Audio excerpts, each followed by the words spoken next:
range. Just text barbershop to 97779 to sign up. I'll get right on it as soon as I'm done with this baby panda video.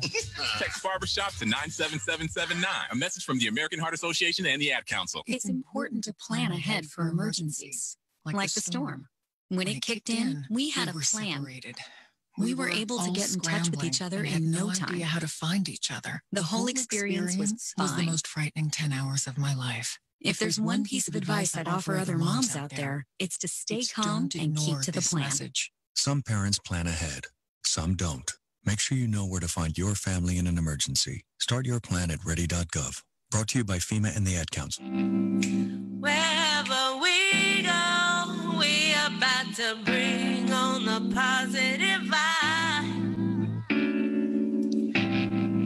Wherever we go, we are gonna do what makes us feel right. All right. Good morning. Good morning. Thank you so much, everyone, for joining us. You have tuned in to the Sole Purpose Show, seen here every Saturday on In Touch News Radio.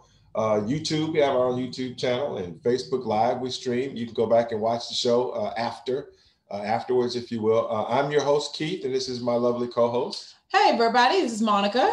And we just want to thank you once again for joining us. Welcome to the month of October. We try to avoid politics, although, Monica and I have pretty strong political opinions about things, but we certainly want to kick off the show addressing the elephant in the room. Everyone has heard the last 24 hours news cycle, the news coming out of the White House, and all we have chosen to say about this issue is we continue to pray for all of the 7-point-something million people who are infected by this horrible virus, and the families who have lost a loved one too, and the families of everyone who is connected. And we continue to pray for speedy recovery for everyone who has been affected. So, yep. And we hope you join us in those thoughts and prayers. But again, welcome to the month of October. Yes. So if you missed our prior show from last week, you know that we decided to dedicate the month of October to highlight historically Black colleges and universities through homecoming. So this is the month that typically would have this would be homecoming month. So everybody would be kind of converging back on their campuses. And so since we can't do that live, we decided to start our own little initiative. Yeah, so I was actually going through my social media this morning. Was bawling. Oh. She was bawling. And you know how Facebook pops up the memories? Yes. So the memories from last year and the year before were about packing for homecoming. And I'm like, well, but to your point, because we cannot physically be at our respective homecomings if you're an HBCU graduate, happy birthday, FAMU. Shameless plug. That's today. October 3rd. So we created this HC 2020 challenge, Homecoming 2020 challenge, with the purpose of highlighting HBCUs, highlighting HBCU alumni, and encouraging at a base level give back from alumni to their respective institutions. And so if you saw last week, oh my gosh, it was phenomenal. It was a blessing for both of us as FAMU graduates. We were joined by Dr. Larry Robinson, the president of Florida A&M University, Dr. Friday Stroud, who is the vice president of university advancement, and also the dean of my School of Business and Industry. And my classmate. Oh, okay. Colonel Greg Clark, who's the president of the National Alumni Association, and Lisa LeBou, who I have the pleasure of serving with on the FAMU Foundation. And we talked about what's going on at FAM, all the, how COVID has changed the educational space on campus. But a primary part of our conversation was about alumni giving. Yes. Which happens during homecoming. And for those, if you all watched the show last week, later on today, and I think right now, the National Alumni Association is holding a major giving drive, and they're having a leadership summit. It's going to have a party later today with the whole goal of raising money for Florida A&M. And so because of that discussion, I thought it would alumni giving was the reason we did Homecoming 2020 challenge, to highlight the need for us to give back. Yeah, and to give back to all historically Black colleges and universities. Obviously, we're preferential to or deferential or preferential or however you want. I've made up a couple words this morning. That's okay. To FAMU, but we are so thrilled today because we love our school. We're passionate about our school, but fundraising and philanthropy is a science. There is an art to it, and Monica and I are not experts in it. And so, as we typically like to do, we like to bring international experts in subjects onto our little platform to provide information and awareness about whatever subject we're talking about. And so today we are thrilled to have Ms. Tiffany Williams, who is owner of TJ Marie Consulting. She's going to tell us a lot about that. And she's also launched a really cool platform called Gively, which is an app. And I'm sure she's going to get into that as well. So she is a heavy hitter in the philanthropy community. Tiffany, can you hear us, and how are you doing today? I can hear you well, and I'm doing great. I'm very excited to be here with you today, having this really necessary and critical conversation about HBCUs and philanthropy and Black giving and all of the above. This is my happy place. This is what I like to talk about. So I'm ecstatic to be here, and thank you so much for having me. Absolutely. So tell us a little bit about your consulting operation. Yeah, so TJ Marie Consulting is my fundraising consulting practice. So our firm works with organizations all over the United States, and essentially we help them strengthen operations and raise money. So our clients are purely nonprofit, so we don't do any political fundraising or any for-profit fundraising. We exclusively work with organizations who we share an affinity for, like, we get to say, who we want to work with. And we say, we do our jobs better when we share an affinity for the mission. So nonprofits in every sector, that's healthcare and social services and religion and animal and environmental, arts and culture, we kind of do it all. And this is a profession I didn't even know existed when I was a student at FAMU, but I've been partnering with nonprofits for more than 10 years now. And TJ Marie Consulting, I started the firm about 3 years ago. So it's been good. It's been a good ride in entrepreneurship. And of course, we just are looking forward to 2021. But so blessed to have partnered with some really great organizations along the path. So what you mentioned that you were a FAMU graduate. Yes. And again, we are highlighting all month FAMU, not FAMU graduates, but HBCU graduates. These are partial to FAM. HBCU graduates who are doing outstanding things, which is why we invited Tiffany on. But you did mention that you didn't really know much about this space. So yes.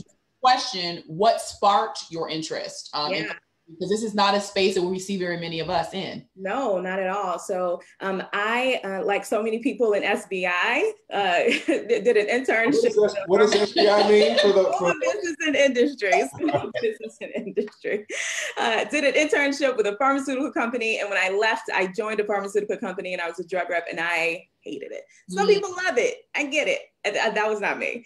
And I was introduced to a firm that I used to work for, a fundraising consulting firm, by someone else. Actually, one of my prophytes, so somebody who had, same chapter of Delta that had, come through before me. And she said, you really should think about this. I had no idea that there were people who literally helped design strategy for nonprofits to fulfill their missions. And so I started out at a big international firm, was there for a number of years, climbed the corporate ladder. And then I decided, I probably could do this myself. I probably could, find my own clients and do this independently. And so that's what happened. So that's how I kind of tumbled into, philanthropy and fundraising.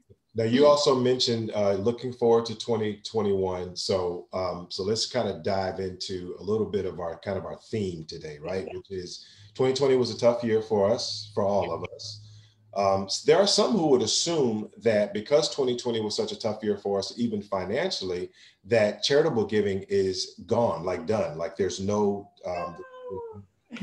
fundraising even happening. Give us your perspective and on what you're seeing. Yeah. So So charitable giving is not done, right? So there's been so much conversation around how donors are responding to the calls to support missions right now. And so, what we're seeing happen is happening kind of in real time, right? But this is what I'm seeing. I'm seeing that people want to give, right? They want to, if they can, they want to be a part of fixing what they see as broken right now, right? So we're seeing an uptick in giving for things like food banks and COVID relief. We're seeing an uptick in people giving to organizations that are fighting for social justice and police reform and all this kind of, that kind of realm of things. And a lot of people think this is philanthropy. It's not, but we're seeing a lot of money go toward politics, right? So when we think about like what people are giving their money to outside of like, the bills they have and how they're spending their discretionary funds, we are seeing an uptick, but it just, it's what it's going to is kind of shifting a little bit. So if it's an organization that has a cause that may be directly related to one of those things and they can message it right, people will respond to that, and people are responding to it. So I was looking at a report in preparation for this show. I was reading some articles, and I know I'm a giver. I know my mom gives. Typically, it's to church. We tithe. Black folks are tithers. Yes. But in your space, if you're looking at the demographics of folks that give, and when you're talking about philanthropic giving and giving to causes, where does a Black community fall? If you think about it as a continuum, where does the Black community fall on there? Exactly where you just said. Okay. To churches. Okay. And there are many reasons historically why that is, right? So we think about, this conversation about Black philanthropy can't be undertaken without having a serious look at historic trends in wealth and the wealth gap, in racial disparities in a number of different ways that impacts and affects how we decide to spend our discretionary giving. So we can get into that, but yes, like Black people still historically are giving to their churches more than anything else. Now, right. I will say religious giving continues to be the biggest sector by far in terms of, areas that people give their money to. But I will also say that is decreasing over time. So what we're seeing is kind of like a slow tick down from religious giving, and then kind of a slow tick up to other sectors. Some people are saying, well, I'm going to give to, my church maybe, but I'm also going to give to these things over here. Or I'm going to like tamp down and maybe not do the 10% tithe. Maybe I'll do 5% here and then give another 5 over here. So as people are thinking about the ways in which these other sectors and organizations kind of impact daily life, they are assessing like how that kind of juxtaposes against religious giving. Okay. You touched on a couple of things with respect to other sectors. Like, so let's talk about some of these other sectors. And I also want to bring in, corporations. Right now, a part of the reckoning that we're seeing as a country has to do with individuals who want to fix social justice, right? We want to start to address those things that are going to make us feel better about where we're working to improve what's going on in our corporations. And so tie in with that, companies like Netflix and the ex-wife of the Amazon founder, that are Jeff Bezos, who have now kind of come to Jesus, if you will, with they got all of this money that they have and all of these profits. Then some of these companies have not gone backwards at all. Like some of them have actually increased their profitability over the course of the past several months, but now have determined that they want to direct that money to quote unquote Black causes, right? So how are you navigating that space in terms of what you do with your practice? Yeah, so we are seeing that. We're seeing like high profile gifts being made from corporate donors to organizations.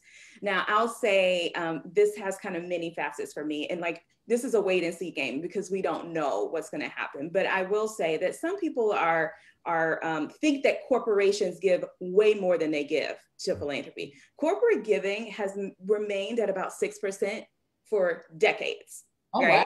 I know. So when people say, oh, we're going to do a big fundraiser, and they say, okay, where are you going to get the money from? And it's, oh, we're going to get it from companies. And it's like, no, you're not. 70% of giving is individual, right? So individuals, when we think about the $400+ billion philanthropy industry, 70% of it is coming from individuals like you and I. That's a big piece of the pie. And that's been this case for decades again. Right. So I think people have to kind of put it in perspective in terms of like, oh, all these companies are giving, like, yeah, well, you know. All right. So as we think about like navigating this space for companies giving to, you know, social justice organizations, I love to see it. You know, like, you know, I know there's some kind of naysayers like, oh, we're never going to hear from them again, and this is a PR thing. But if you understand corporate philanthropy, companies are not humans, right? Mm-hmm. They are not necessarily giving out of like, oh, it's like goodwill, right? Like they want to see a return on their investment because that is what they exist to do, right? To be profitable for shareholders, to be seen as doing good. And so it's not a bad thing. It just is what it is. Their motivations for giving are different. What I hope to see moving forward is a continued focus on giving to these types of organizations that are trying to erase those racial disparities. What I also think that we have to do as consumers and as you know, folks who work at these companies, et cetera, is kind of not allow companies, because they're not people, to get away with tossing money and then walking away, right? We kind of have to hold their feet to the fire and say, you know, this is great. You've made a financial investment. That is wonderful. Okay, now what are you going to do, right? Are we looking at how we're compensating, you know, people, you know, who are Black and brown? Are we promoting people to positions where they have real decision-making power and not just, you know, numbers? Like, you know, we got 20%. Yeah, but if they're all, you know, low level, then, you know, they're not in decision-making roles. So I think it has to just go further. And that's what I want to remind people of when we talk about companies contributing to these. And I love it, right? Because we look at, you know, where money is going, you know, it kind of gets tossed around the same circles, right? So I'm happy to see it. I think it's got to go a step further and then another step further. And who's sitting on the board? And right. Who, you know. Right. So when you broke down in terms of the percentage of who's actually giving, corporations give 6%. I'm very happy that you said that because I think a lot of people are under the misconception that companies, particularly in this HBCU space, which is I'm going to navigate to, and then 70% is individual giving. Mm-hmm. Well, one of the things that we discussed last week on the show, because there was a push for giving, is Dr. Robinson was very clear that we have to stop. Yes, FAMU, to use us specifically, is a state school and we receive state funding. Some other institutions, some other HBCUs that may not be state receive federal funding. But if we are to thrive and to survive, we cannot simply rely on state funding. Alumni have to give back, right? And I know when you and I talked, Tiffany, in preparation for the show, there is still this gap with HBCU alum in terms of not giving back. The numbers are there in terms of our giving rates at HBCU. Some are higher than others. But if you can touch on just, you know, we'll dig deeper, but why is it, in your opinion, in your experience, why is it that HBCU alumni are not giving back? And I recognize it's a loaded question intentionally. But Dr. Robinson's comment was we have to start supporting ourselves. But unfortunately, we know the numbers shared to demonstrate that we're not. So why? All right. So let's unpack the why. All right. So again, I think we have to take an honest look at history and how history has shaped behavior patterns. So let's kind of start at the top of this. And I think people who work in the philanthropy sector and who do this every day for a living, I kind of cringe when I see the comparisons. We in comparison to them. And I don't think you can compare unless you're also comparing the wealth gap. unless you're also comparing student loan rates, unless you're also comparing how many Black and brown people are also taking care of cousins and nephews. And, I don't think I could point out one person who graduated FAM with me who at some point has not given to one of their cousins or help pay tuition or help fund, somebody's move and helping parents. That is all a part of our picture, right? And so again, I think the honest conversation has to be multidimensional in that way. Okay. Now, I'm not letting us off yet, but I think that for those of us who exist in this space, we can't go into it saying, oh, people just need to give more, we just need to do more. As fundraisers and people who have been tasked with the responsibility of ensuring the viability and sustainability of our institutions, we have to be knowledgeable about why things occur, because we can only tackle them if we understand the why, okay? So we can talk about how Black people owe 3 times more in student loans than our counterparts, right? We can talk about how the wealth gap is, $171,000 is the net worth of an average white family, $17,000 for a Black family. Yeah. We can talk. So if we're going to compare numbers, it has to be in totality. Okay. I think that understanding that is one. I think the other thing is you touched on the state funding. And so we think about state funding, but let's also think about endowments, because we know that schools that have larger endowments, of course, they're going to get a higher return on that endowment every year. So we talk about the average endowment for an HBCU at $64 million. And the average endowment for a primarily white institution is $149 million. 64, 149. Okay, wow. That's median, right? So we're talking about how schools are funded, and they're funded in a number of ways, and it's not just philanthropy. Yes, it's a big part of the pie, but it's also how they're funded regarding state funds, and you think about how state funds are allocated by number of students who graduate within 5 years or within 6 years, right? Okay, so if you take people who have historically been marginalized, and you say, okay, we want you to come here, we want you to graduate in 6 years, okay? And typically marginalized people have higher barriers, right? So they're not just going to school, also thinking about how they're going to pay for school, also taking care of all of these things, right?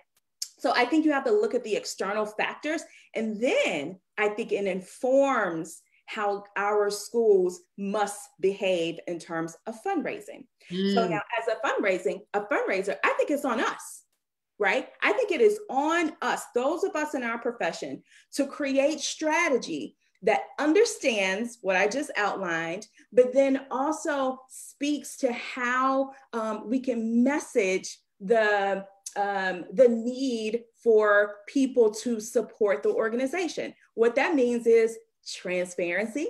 What is your money going to? People want to know, and especially if you have less money, you got to be a little more discretionary with your money, right? So we need that. We need real investment in the fundraising apparatus. Okay, I'll say this: my little brother is a fundraiser at a big Ivy League institution in the North. Okay, his team is massive. They got all kind of people. They got somebody focused on this and focused on that, and the whole team just about alumni giving, a whole team about parent giving. And I'm not saying that we have to have that, but I think that historically we have not invested enough in making sure that we have competent and experienced leadership in the fundraising departments, okay? And so I think that is important. And if, this is the only department that you can put a quarter in and get $1 out. Yeah. So put some more quarters in, and it's like, what came first, the chicken or the egg? You got to invest in it, and then it will return. Right. And so I know some really great people doing amazing work in HBCUs, and maybe they don't feel like they have the resources or that they need to in order to really have a robust fundraising apparatus. but that is what we need to do. So I mean, I could go on and on this, but generally. so let me ask this question. From what I'm hearing, because our donor base, HBCU donor base, is different than predominantly white institution donor base. I went to University of Florida for law school, and I've shared that my experience coming out of FAM with respect to becoming alumni and then being asked to give back was very different than my experience coming out of law school when asked. I get a letter every week. Yes. University of Yes. I give to UF because I have a history there, family history there, but my heart is with A&M. And so I've always, to the extent that I was able to, given back. But how do HBCUs, because you said one of the challenges is I also recognize University of Florida has a very robust advancement staff, right? How do HBCUs whose advancement staff may be lean, right?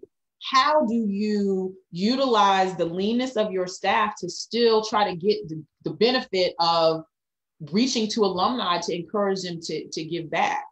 Okay. Does that question make sense? It does make sense. And I'm going to kind of like say this without being like totally selfish and self-serving. Be self-serving. That's what, be self-serving. Hire a fundraising consultant. So, because let me tell, because we bring the experience, this this national and international experience to the table. I can tell you exactly what these other schools are doing because I was in there doing it, you know? So I think that should be a consideration. And I'm not saying, you know, you have to hire me, but I'm just saying, like, sometimes bringing an outside person in who has had the breadth of experience can make a difference, okay? So I'll say that. I'll also say that every great outcome starts with a plan. This is not specific to HBCUs, it is all organizations. I cannot tell you how many organizations we go into and we say, okay, what is the fundraising plan? What is the fundraising case for support? And does everybody understand the case for support? If I ask this person, will they tell me a different answer from this person? You know, that is integral. Like, everybody needs to know what's going on, right? Because you can't really be all moving at the same speed and going to the same place if your destination is over here and your destination is over there. So I say, beyond anything else, sit down, map out a plan with a timeline and where appeals are going to drop and how. Like, you just got to do that planning. And sometimes that means like taking a little break and like focusing on the administrative side. I do that in my practice all the time. Sometimes it's kind of like, all right, we got a lot going on. Let's plan out what the month looks like. Okay, and then this is the last thing I'll say about this. When we did a survey of like 10,000 people, and this is like my decade-long career. And we asked people during these like feasibility studies when we prepare for a campaign, say, why do you give? Like, what was the impetus for giving? The number one answer from all the other answers that they could come up is, they asked me. Wow. And so when we go into organizations and say, are you asking? And it's kind of like, well, we let them know that we're raising, or we like put it in the email. But it's like, is somebody picking up the phone to your major donors and saying, this is our need for the year? Like, can we sit around coffee and talk about it and what an investment looks like? Yeah. You know, that is not being done enough. So I'll say, ask, create the plan. This is backwards. Create the plan, like understand, create the plan, ask, and then, apps like Ghibli make that also very easy to do. So. I tell you what, this is so good. This is good. This stuff. Is good. This is so great. What's resonating with me, what you're saying about creating a plan, but more specifically, hiring consultants, including, if you're an HBCU, because we're talking to HBCUs right now, including your own graduates who you have trained to go out into the world and learn how to do this stuff. Yes. So are you reaching out to those individuals and asking what works in those environments? I know we're coming up on our break, but we're going to talk about technology because I also kind of have a theory, because you're going to come back and you're going to tell us about Ghibli. But my theory is Black folk use technology. Mm-hmm. My wife is she is the technology queen of all social media. I won't say that. My son calls me social media as a nickname. So perhaps. Oh well. Yes, we are using technology. So we use technology. It feels like there is, and when we come out of the break, I want you to put this whole timeline together for us. Like you have an institution that is in need.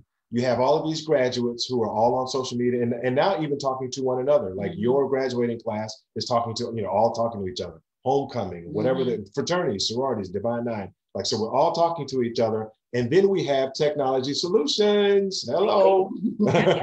So when we come back from the break, we're going to tell our audience about Gively. Tell us how we can utilize technology. After break. Wherever we go, we are gonna do what makes us feel right. I'm just getting off the train. In Touch Radio is smooth soul. Rocking your radio on the sounds of soul. Playing your favorite R&B. In Touch Radio. It may be hard to believe, but people just like you are already saving money. Feedthepig.org makes it easy. Their simple savings plan teaches you how to start saving without going overboard, so you don't need to start foraging wild berries. I was skeptical, but these are actually pretty good. You don't need to sell your soul to the devil. $15 is the best I can do.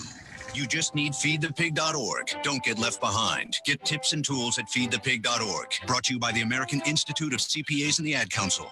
Welcome to Calvin's Barbershop. You all got to see this. I don't even want to know what you're looking at on that phone. Well, you should. I was learning about the dangers of high blood pressure and that we need to get ours checked regularly. High blood pressure can increase the risk of heart attack or stroke, but this text program can help keep it at a healthy range. Just text barbershop to 97779 to sign up. I'll get right on it as soon as I'm done with this baby panda video. Text barbershop to 97779. A message from the American Heart Association and the Ad Council. We're playing your favorite old school.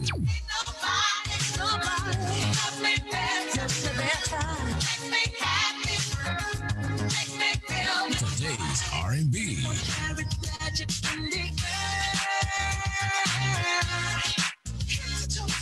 With a smooth touch of jazz.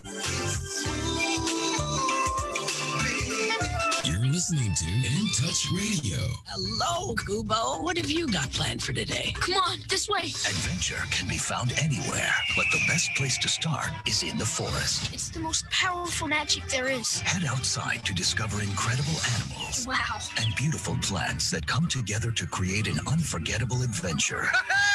So grab your loved ones and explore a world of possibilities. Visit discovertheforest.org to find the closest forest or park to you. Brought to you by the Ad Council and the U.S. Forest Service. My teacher said that we should have a plan in case of an emergency. Do we have one? First thing I'm going to do is grab a flashlight with dead batteries. I'm going to start randomly throwing clothes in the bag. You two will be hiding in the closet and Dad won't be able to find you. And that's when we both start crying. Uncontrollably. Can you pass the cutlets? Winging it is not an emergency plan. Make sure your kids know what to do during an emergency, who to call, where to meet, what to pack. Search Ready Kids at nyc.gov or call 311. Brought to you by the New York City Office of Emergency Management and the Ad Council. Wherever we go, we are about to bring on the positive vibe. Wherever we Welcome back. Speaking of bringing on the positive vibe, this is the Soul Purpose Show where we bring you helpful information. Joining us on the show today is a dynamic young lady, Tiffany Williams of TJ Marie Consulting, who is already giving us all of this exciting free advice, free information, free information. This is phenomenal. We talked about the first half of the show. We actually we talked about Black universities. We talked about the kind of the philosophy of philanthropy and kind of that bridging that gap between the two. So I'll tell you, this is really, really stimulating stuff. Tiffany, Black folk use technology. Yes. And I think obviously a part of your business model takes advantage of that fact. So tell us a little bit about Gively and why you decided to create that media. Yeah. So I'm gonna just hop back really quick on something that we said in the first segment, and then I'll get to Gively. So we talked about all the understanding the historical implications of giving and all this kind of great stuff. But I just want to say this for anybody who is thinking, who either works in fundraising or works in philanthropy with donors who are specifically Black donors, and this idea that we just don't give, right? I think so we talk about all those things. We have to also we can't turn a blind eye to what's happening and say that Black people don't care or they don't care to invest. Black people are marching in the streets. Mm-hmm. They are risking their lives and risking their freedoms, and they're being tear gassed. I mean, so when you think about is this a cause that people care about? I don't think that would be happening if not, right? People are funding GoFundMe pages, right? To the tunes of millions and millions of dollars. So people will not only give their time, but and their talent, they're also willing to give their financial resources. And then when you think about I don't know, how this is kind of manifesting in other places that I'm not specifically working in. But if you think about what's happening even at FAMU, these classes coming together, giving all this money away, these Greek organizations coming together, giving all this money. So this idea that we don't give or we don't want to support or we don't want to give, I think we've got to dismiss that. I think the idea is, how can we best maximize our opportunities for alums to invest? And then that goes into everything. So I think it's kind of a shift in mindset first of why aren't you doing this? I can guarantee you, I've never, anyway, why aren't you doing this to they are doing it. How do we capture and funnel it in a way that makes sense? Okay. That's what I want to say about that. I have a follow-up question after you talk about Gively on that. Okay. So given, all this, raising almost $1 billion for organizations over the course of my career, I kept coming back to this specific idea of making it really easy to give. I was giving a talk years ago at an AFP, is Association of Fundraising Professionals Thought Leaders Breakfast. And I got my presentation, I'm talking about donor psychology. And so, all these fundraising, folks are out and executive directors are out, and somebody asked me a question: how can we get young people to give? How can we engage them better? And so, I was okay, well, let's think about this. And what do so he tossed around these ideas, but it would not leave me, because I couldn't say, you're doing it wrong. I wanted to be able to hand her a tool to use. And when I started thinking about it, I was on a plane, I pulled out a piece of paper and I said, if I had to create an app, because that's how we transact now, if I had to create an app that could answer the idea of being able to give quickly, simply, and marry that with what organizations need in terms of stewardship and soliciting, what would it look like? And Gively was born from that. So essentially, it is an app that allows nonprofits to quickly share information about what they're funding, and allows them to quickly engage people kind of on the go. Okay. And so an organization, I always use this as an example because I'm an animal lover. An animal shelter could say, hey, we just rescued 10 puppies and we need, will you pitch in $10 to help us get them healthy and get them, safe, right? And the person who is already either given to that organization or favorited them on the app will get that message in the form of a text message or a notification. Their payment information is already saved, and they can quickly just, a couple of taps, give the $10 and be on their way. They can be doing this at Target. They can be doing it walking down the street, walking the dog, whatever, right? You get that message. And because you already have an affinity for that organization, you're more prone to give to it versus kind of all call, right? I know these are people who donate to my organization. Now, what is to happen is a week later, that same organization should send another push notification that says, here is a picture of the dogs you rescued. Okay, because this is kind of where things kind of fall off. So that same question of why we asked, why did you give? Because I was asked. Why did you stop giving? Because I was only asked. Okay. Nobody said thank you on the back end. Okay. So it is that kind of like cadence of, stewarding, soliciting, cultivating. So sometimes it should just be like a picture of the dogs in the kennel, not an ask. You just, hey, thank you so much for being a supporter. This is what we're doing. So anyway, that I think makes it easy for organizations, and it's super simple and super quick once they get signed up. The biggest part is getting their supporters to sign up, right? Which they can do that in a number of different ways, via email, do a challenge, all kinds of stuff. And for people like you and me who have the app, we can quickly go in, download the app, and we can give to multiple organizations in one place, right? So my school is there, my church is there, and I'm literally, giving when I need to these organizations. I'm not being solicited by other organizations through the app, right? It's just the ones that I've already demonstrated my affinity to. If I don't see my organization on there, it's very quick to say, hey, add my organization, and we do the diligence on the back end to make sure the organization is real worldwide.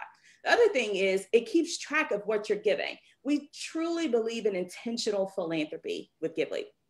So you can, as soon as you sign up on the app, you can set a giving goal. You can say, I want to give $2,000 away this year. And every time you make a gift through the app, it's going to track where you are relative to that giving goal. Wow. The other thing you can do is say you give a gift and you didn't give it through the app. I can still go in there and enter that gift, and it's still going to track. So at the end of the year, when it's time for me to do my taxes, all of my giving is in one place, right? And I'm not asking for an extension on my taxes because I'm like, where are all the receipts for all the little stuff I did? Right, okay. So that is, the idea of Gively. So the answer was, here are some things you can do, but also how do we transact today? Like people in my generation aren't like writing a check. Well, I do because, I'm an old lady. But writing a check in the mail, putting it in an envelope, finding a stamp, we just don't do that anymore, right? And even if I'm walking around in Target and I get an email, it's kind of like, oh, I got an email from my school, and I read it and I'm like, okay, I'm gonna come back and do that. Then I gotta go to the car wash and drop the dog off, and and it just kind of gets lost in the sauce. But if I can do it right away as soon as you ask me, and it's easy to do that, I don't have to retype in my information and go find my credit card and do all this stuff. It just makes it easier and a smoother process. Another thing, I know exactly where my money is going because you ask for a specific thing to go to a specific thing, right? Yeah. So it just gives donors that confidence of and that's a generational thing. Okay. Yeah, that's a generational thing. Our generation is like, what do the numbers say? Where is the stats? Where is the money going? What percentage of it is going? We just have a general, I don't want to say like a distrust of systems, but you probably could categorize it as that. But generally, we need the transparency in our, so that is how, so we're excited about Gively. We launched Gively in June, and we did this big HBCU challenge, and we had 10 HBCUs and they were all competing. It was a lot of fun, and we raised $30,000 for them over the course of a couple of days. So it was really great. And if you don't have Gively, you can download it in the Apple App Store or the Android App Store, or you can do it online. We've got a web version too. So I have downloaded it. I haven't used it yet, but I'm going to use it for this purpose. One of the things that you mentioned, Tiffany, is talking about in terms of, we've talked about how HBCUs need to change their mindset in terms of asking donors for money, right? And recognizing that our donor base is very, very different. Mm-hmm. What happens when you make that shift? You're doing the things that you're suggesting, and alumni, you still run into a brick wall with alumni, for whatever their reasons, are still not giving. Then what? Okay. I guess the question is, how would you, as an alumni, encourage an HBCU, or frankly any organization, but specifically HBCUs, to make another pivot to try to get more donors in the door? Okay, so whenever we go into an organization, we say, the idea is we need that one big donor. That's what we hear a lot. We need that one Oprah. They'll come up with whoever was there, one alumni that's all right. And so we need, put all these efforts toward the one big, right? And everybody has a different philosophy about this. I won't say my philosophy is the best or anything like that, but I will say this. Put the one big donor alum to the side for a minute And I can pretty much guarantee you that if you're not seeing good returns on the alums you have, there is drilling down that needs to happen there. Okay. So I think, you know, it's introspective first. Okay. And then, so you say, okay, our alumni are giving, we've got our numbers, you know, up, and, you know, we're doing this and we're doing that.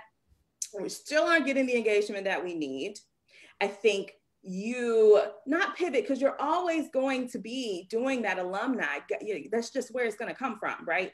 But I think to add on to that, then you do donor acquisition, right? Because here's the thing. If somebody has ever given, they have demonstrated an affinity. Okay. Right? So it's not like, you know, they gave and then they stopped, and then like look, you can find out why. You can do surveys. You can do a feasibility study. You can, I moved a lot when I was a consultant for the big firm. So sometimes I gave a big donation to FAMU, and then they sent it to the wrong address. And so I didn't hear, whatever. And so it was kind of like, well, she's not, you know, they're probably like, well, why didn't Tiffany give or whatever in this year, whatever. I didn't get anything. You know? So sometimes it's like uncovering what the issues are in the big donor. Okay.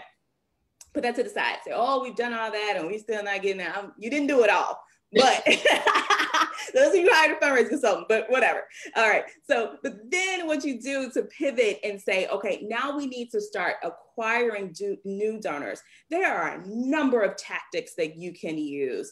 I think that one, when you talk about these classes, right? I would be partnering with these classes, because some of these people are giving because their classmate is asking them, or their fellow SOR or frat brother, whatever, is asking them, and they've never given before. Now, you can't just let that gift come in and then not cultivate and steward it appropriately, right? Now that becomes somebody and, you know, in the wheel, and then you've got to continue rolling with it.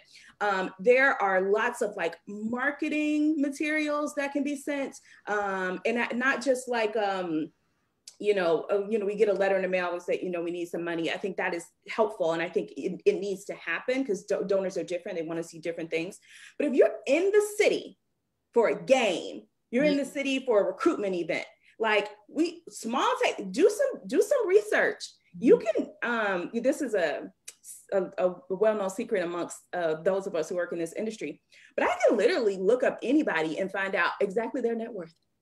I can find out what all businesses they own, what properties they own. And if I were working within a fundraising apparatus, I would be like, everybody in that went to X school, my school, in the city of Jacksonville, and I would be running those wealth reports. And I would be saying, who are the top 20% in terms of wealth? Not saying that, like, you know, other people don't matter. What I am saying is that you can invite these people to a small gathering or lunch with the president. Like, this is what other places are doing, right? So we talk about like people who have been untapped and untouched for a long time, bringing them in. There are a number of different ways to do that. And I approach this by data, right? Because I don't, you know, come up with like, oh, we should do this, and it's not informed by anything. What do the numbers say? What does the data say? What does the research say? And if there are 20 FAMU alums that graduated in the last 10 years from FAM, and they've got a net worth of $5+ million, you better believe somebody's gonna be on the phone with them. Yeah. Somebody's gonna be inviting when the president comes to Jacksonville to sit down and have a coffee. You know what I'm saying? So I think that has to be done. It's done on a higher level when you got people who are worth $500 million, like my little brother. His numbers be crazy because he's crazy. But still, you know, like you can start there and being really diligent about that outreach.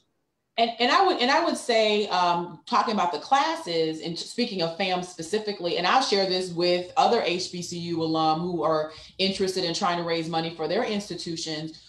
To me, not only with FAM and the advancement office doing what they need to do, but I think there's some onus on alumni to do what they need to do to touch their friends about giving $10. You know, if you go to homecoming, you're going to spend $1,000 on a hotel room. Let's just be clear. And so impressing upon your friends the need to give back, because of all that FAM gave to us. So like the class gift, for an example, I will be very frank. When the Beta Alpha chapter of Delta raised like $100,000 at one homecoming, that was the impetus for me to say to my freshman class of 1993, yo, look, if they can raise $100,000 in a short period of time, we got a year. Yeah. What do we want our fundraising goal to be? Created a Facebook page and, you know, set goals, say, listen, make it a competition. How much can each school raise? Like the School of Business and Industry, we're challenging the engineering, the alumni, the freshman class of 1993 for the engineering majors beat us in our fundraising goal. Now, SBI won, but we create, I mean, engineering did a phenomenal job though too, but there was a lot of engagement in that space. And I think that that's a way that wasn't necessarily affiliated. The advancement office didn't start that. I saw, me and Josette Sykes saw what Beta Alpha did for Delta. And we're like, you know, why can't all classes do that? Other classes had done it, but not on a major scale. And then freshman class in 99 or 98 or 99, I don't remember which one it was. Oh, yeah. But this last 99. Yeah. Raised like $200,000, right? I was like, yo, but it has generated some healthy competition among the other freshman classes to raise money, and it all benefits our institution. And so I'm saying to alumni, don't just simply wait on your advancement. And Tiffany, if I'm wrong, just let me know. No, absolutely. But don't just wait on your advancement office because they're lean. Most HBCU's advancement office are lean. But if you're an alumni that loves your institution and you want your institution to be around, I'll say in perpetuity, right? FAMU's been 133 years. I want A&M to be around so our son can go. That only happens if alumni are invested in the institution. Absolutely, absolutely. Do that. Absolutely. So I will say the class of 2002 incoming freshman class is the class that started this. Okay, I apologize.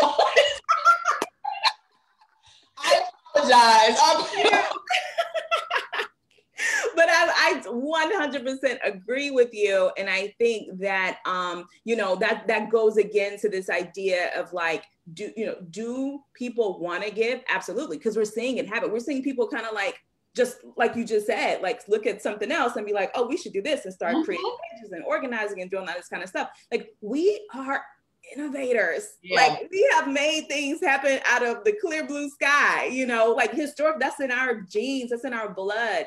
And so, you know, I totally agree. If we want our institutions to continue to flourish, like I look at all of these, you know, these social media posts of FAMU, but like these beautiful buildings and my poor little McGuinn is gone. And it's like, well, you know, but I love it. Take down McGuinn, put up that beautiful, nice, so that people can be attracted and love FAMU as much as I did. And as much as I do, like I want to see it continue to grow and go. And for as much as I can, I'm going to continue to invest in that mission. I hope other people do too.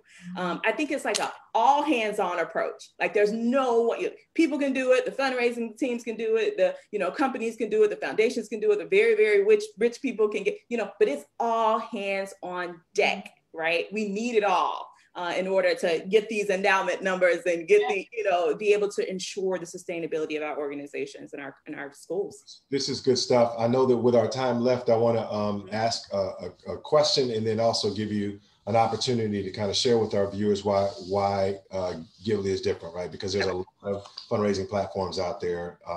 There's lots of them. But I'm curious, when we're talking about, you know, some Black schools and some other types of organizations and some nonprofits, I'm curious as to in your observation, who's doing this right? Like who's having more success in this space than other types of organizations? This is hard because I think there are some really great things happening in a lot of places. So I don't want to like, you know, say one's doing wrong. Okay. I will say one of my clients was the Smithsonian Museum of African American History and Culture. And so when you think about, you know, we call it the Blacksonian, they are doing it right. You know, like they are clear in their mission. They have a group of people working with them who are focused and understand their donor base.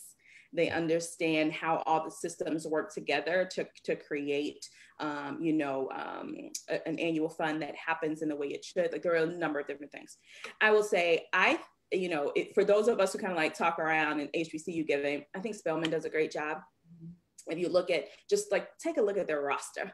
Yeah. They got a whole list of people who are from the very beginning making philanthropy a thing while these young ladies are in school. Mm-hmm. They have you start giving right away. Yeah. You know what I mean? Like, and there's no gap in between. You immediately start getting, information. You immediately make your first gift, on graduation day or, whatever, however way you have. So I think that when you talk about like a laser focus on making sure the systems are right, I think they're doing a good job. I think that, and I'll say this, like the religious sector has always had the God factor.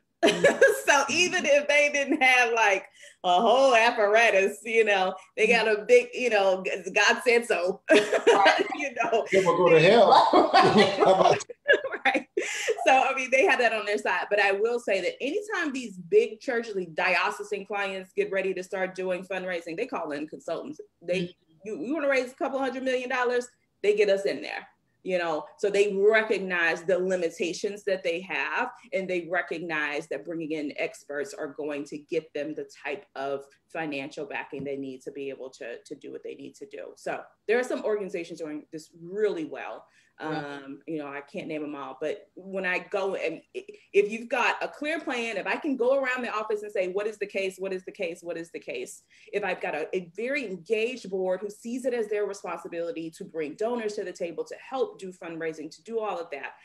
When I see systems that work together, they're not going to be perfect. None of them are, and it's always changing, but there are just some time-tested things that if I go in and I see those things, I know they're being successful right away. Okay. And so as we close out, because you are our first guest, first guest outside of A&M, to join us with this HC 2020 challenge, the two questions I'm asking every guest is, what prompted you to attend an HBCU? That's the first question. And then the second question is specific to your institution. Why FAMU? So those are the two questions as we close out. So what prompted you to attend an HBCU, and then why FAMU, or how FAMU changed your life? So I've always had a Black Power fist in the air since as long as I can remember. So I mean, like just in high school, I was like, okay, what are we gonna do? Who need to go talk to the school board? I will. So it's always been a part of me, I guess.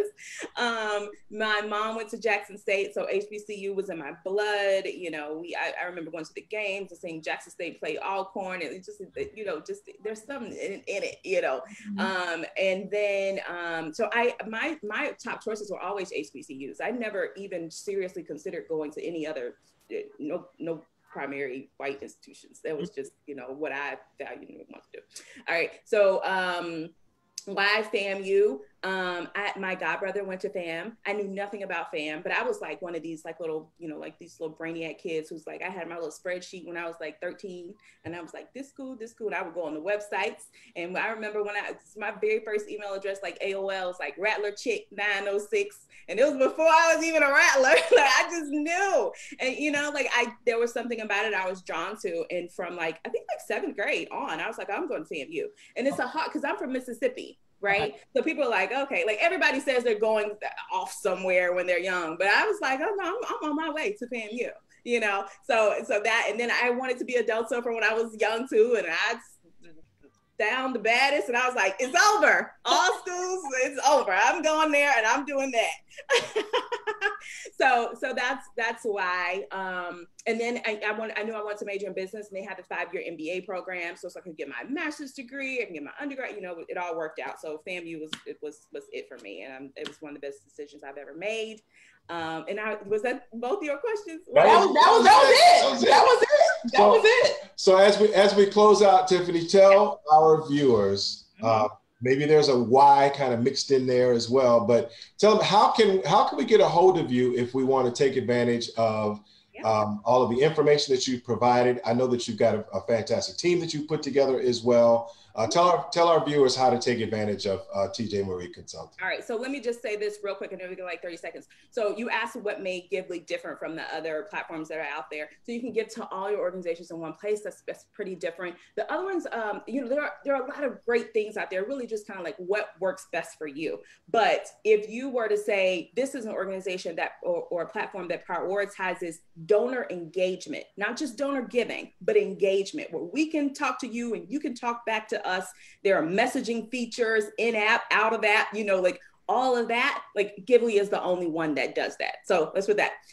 You can contact us at Gively app, Givly app on Facebook, on Instagram, on Twitter, on LinkedIn, and then at TJ Marie Consulting on Facebook.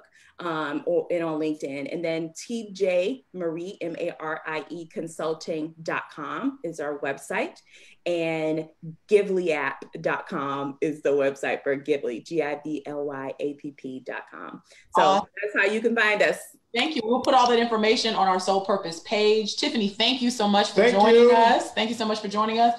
You all be sure to tune in to Soul Purpose Lounge at 12:30. The Soul Purpose kids are back. So we're excited about them. We thank you all. We will see you all next Saturday. HC 2020 Challenge. We're 1 week down. Week 2's next week. See y'all later.